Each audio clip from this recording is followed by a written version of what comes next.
नाज़रीन, international world justice programme के मुताबिक पाकिस्तान का अदालती निज़ाम दुनिया के 128 ममालिक में से कारकर्दगी के लिहाज से 120 नंबर पर आता है।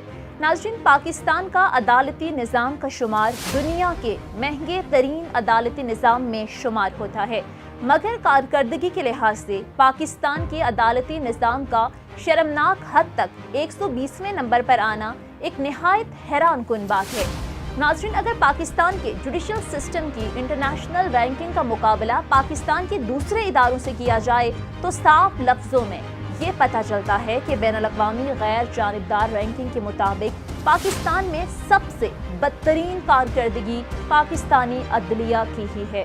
नाज़रीन, किसी भी मुल्क का निज़ाम इंसाफ इस मुल्क की वो रीढ़ की हड्डी होता है जिसके बलबूते पर पूरा मुल्क खड़ा होता है, और जब निज़ाम इंसाफ को दीमक लग जाती है तो फिर पूरा सिस्टम धड़म से नीचे गिर जाता है। नाज़रीन, आज हम इसी मौजू पर बात करेंगे कि आखिर सदियों पुराने अंग्रेज के बनाए हुए इस बोजीदा अदालती निज़ाम को कैसे बेहतर किया जा सकता है। नाज़रीन, सबसे बड़ी प्रॉब्लम जो आज पाकिस्तान के निज़ाम इंसाफ को दरपेश है वो है मेरिट का बदतरीन फुकदान। करारदाद पाकिस्तान 1940 में लाहौर के मिंटो पार्क में मंजूर हुई। इस करारदाद में क्या क्या शिकें थी और उन शिकों से वकला बरादरी कितना वाकिफ है, आइए जानते हैं उन्हीं की ज़बानी। पेश जो की थी अपना कायदे आज़म मोहम्मद अली जिन्ना और जो की सदारत में जो ये हुई थी चौधरी रहमत अली ने मुस्तहकम करारदाद पेश की थी फजल रहमान साहब ने फैसलाबाद के अंदर। नाज़रीन, डॉक्टर इंजीनियर बनने के लिए इस मुल्क में कड़ा मेरिट है। इस मुल्क में ब्यूरोक्रेसी में जाने के लिए सालों की मेहनत और CSS का मुश्किल तरीन इम्तहान पास करना पड़ता है, लेकिन जज या वकील बनने के लिए ऐसी कोई शर्त नहीं है।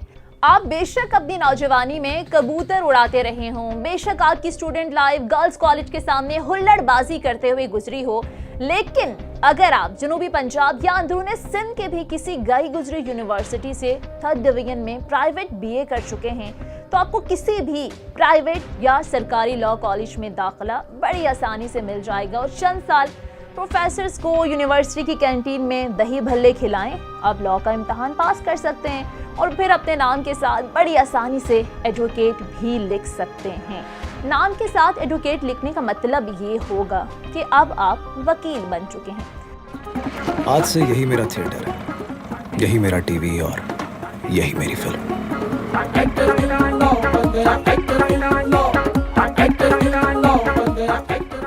अब आप जो मर्जी गुंडागर्दी करें, कोई आपको हाथ भी नहीं लगा सकता।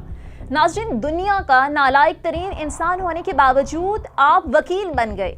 अब चंद साल प्रैक्टिस करें और साथ में अगर आपकी अच्छी सरकारी अप्रोच है या आपकी बहन या बीवी किसी बड़े सियासतदान को पसंद आ गई है तो आप बाज़दानी बिना कोई इम्तहान दिए जज बन सकते हैं। हम आपसे माफी मांगते हैं कि हाई कोर्ट ने बड़ी उल्लू का पट्टा है। हाई कोर्ट जिसने आपको यहाँ भेज दिया, लैंग्वेज 3 दिन में 4 दिन में मुझे 20 शिकायतें आपकी आ गई। हर वकील के साथ आप बदतमीजी करते हैं, हर वकील के साथ बदतमीजी करते हैं। अब आप बिना किसी मेरिट के जज बन गए, लिहाजा अब आप मुल्क के हर कानून और हर इदारे से ऊपर हैं। आप अदालत में किसी भी मुंतखब वजीर आज़म को फांसी की सजा सुना सकते हैं। आपका दिल करे किसी वजीर आज़म को मुजरिम करार देकर जेल भी भेज सकते हैं। फिर आपका दिल करे तो इसी मुजरिम पर रहम खाकर आप इसको पाकिस्तान से बाहर भी भेज सकते हैं।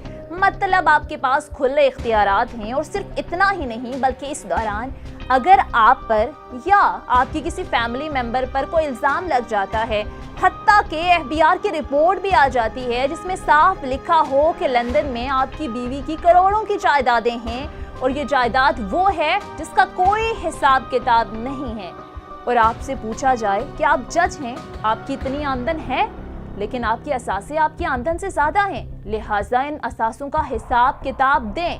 मगर आप हिसाब किताब देने के बजाय ऐसा कानून बनवा लेंगे कि आज के बाद जज की फैमिली को कोई हाथ नहीं लगा सकेगा। तो मुझे बताएं, ऐसे अदालती निज़ाम को क्या कहा जाए?